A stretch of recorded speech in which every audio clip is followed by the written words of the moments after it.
Muslim-Christian religious discussion breaks on the topic of Jesus' sonship. The Christian affirms that Jesus is the Son of God. The Muslim denies that Jesus is the Son of God. Both simply agree to disagree, each convinced that he is right and the other is wrong, as they go their separate ways. Well, this is a simple question.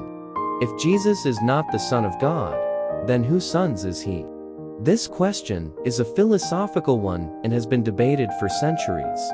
However, from a biological perspective, it is impossible for a human to be born without a father.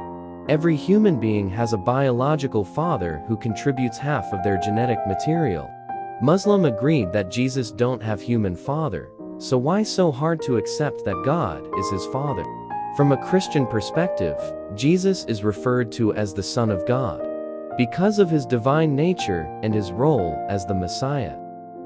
The term Son of God does not refer to a biological relationship between God and Jesus, but rather to Jesus' divine nature and his unique relationship with God the Father. As for the Islamic belief that Jesus was born without a human father, it is true that the Quran states that Jesus was born of the Virgin Mary by the power of God.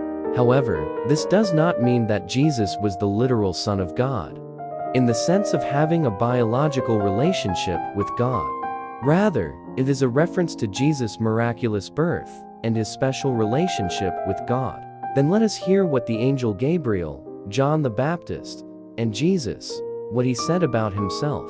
The Annunciation. The angel Gabriel told the Virgin Mary that her son would be called the Son of God. Luke 1:32-35. The baptism. God's voice from heaven proclaimed, "This is my Son, whom I love." Matthew 3:17.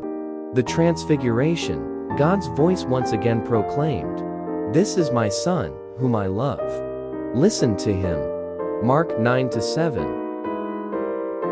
The Crucifixion. The Roman centurion and his men confessed at the time of Jesus' crucifixion, "Surely he was the Son of God."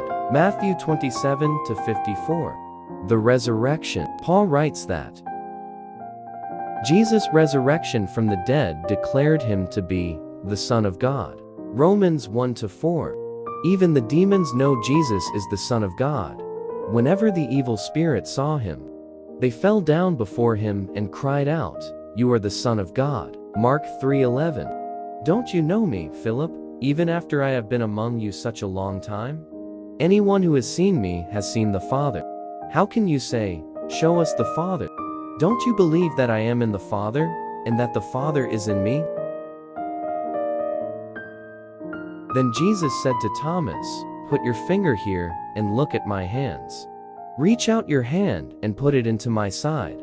Stop doubting and believe." Thomas replied, "My Lord and my God." Jesus said to him, "Because you have seen me, you have believed. Blessed are those who have not seen and yet have believed." John 20:28.